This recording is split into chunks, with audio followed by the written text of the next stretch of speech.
O livro do profeta Naum. Esse pequeno livro profético é uma coleção de poemas anunciando a queda de um dos piores opressores de Israel, o antigo império da Assíria e a sua capital, Nínive. Os assírios surgiram como um dos primeiros grandes impérios do mundo e a sua expansão em Israel resultou na destruição total e exílio do Reino do Norte e suas tribos. Os exércitos assírios foram violentos e destrutivos, em uma escala que o mundo nunca tinha visto antes. E assim, Israel e os seus vizinhos estavam aguardando a queda da Assíria, que finalmente chegou no ano 612 a.C.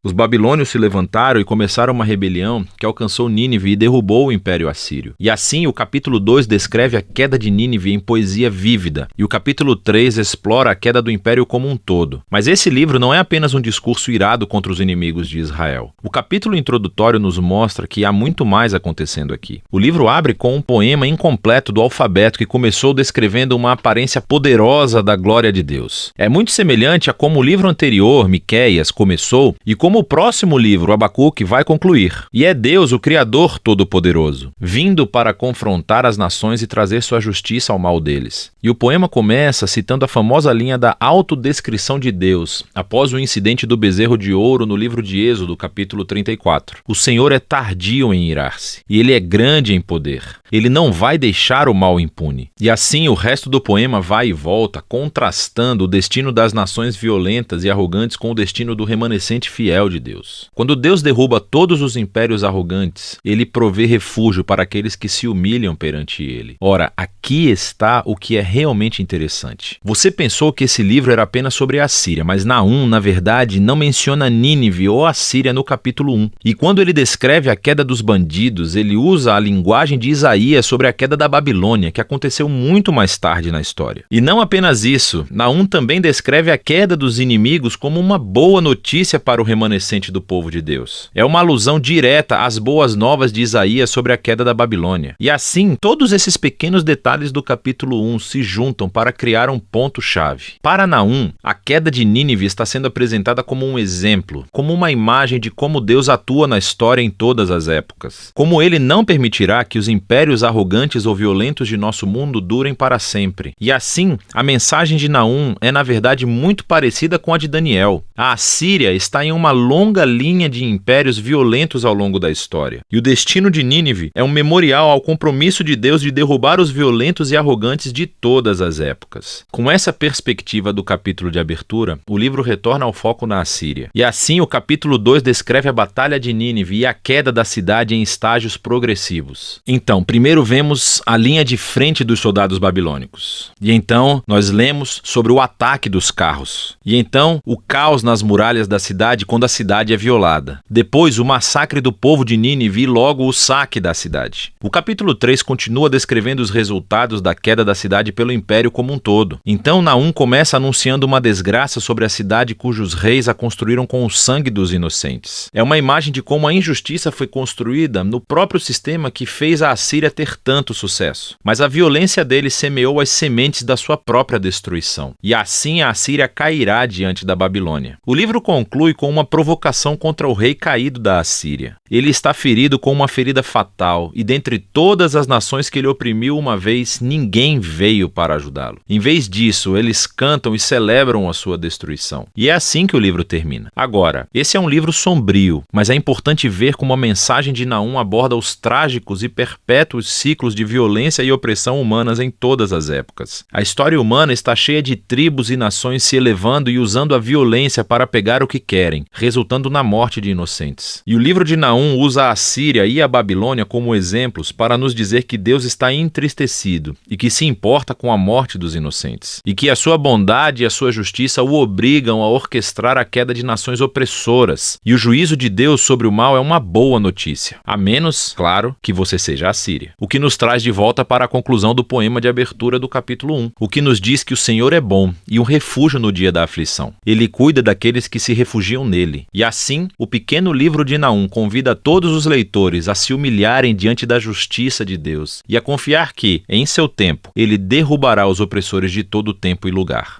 E é disso que trata o livro de Naum.